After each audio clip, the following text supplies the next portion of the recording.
Vračate se po izjemno pomembni zmagi v Cortini. Na tekmi ste zaostajali z 2 zadetkoma in potem preobrnili v svojo korist v podaljšku. Ja, veliko karakterja, predvsem to. Tudi fantje zdaj res verjamejo vase, pa verjamejo v vas del, ki ga dajemo noter. Začeli smo sicer malo počas, pol pa res stopnevali, bili drugo tretjino precej boljši kot oni, pa tudi po drugi smo rekli, da samo tako naprej pa se bo obrnili. In na srečo se nam je, predvsem, ampak sreča si treba zaslužiti, tako da čestitke fantom, veliko karakterja, veliko dela, veliko borbe, veliko entuzijazma.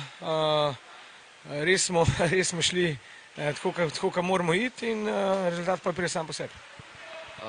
V letu koledarskem 2020 ste še nepremagani.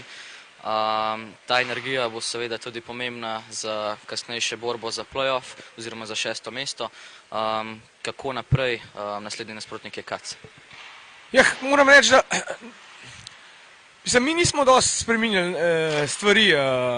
Že od začetka leta pač delamo tako, kot delamo. Tudi po tistem katastrofalnem porazu proti večjemu tekmecu se ni dosti spremenili. Smo se pogovorili, absolutno, ampak že naslednji dan smo delali tako, kot prej.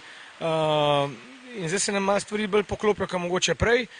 Tudi Antoine je več kot odličen, tudi ekipa mu zaupa.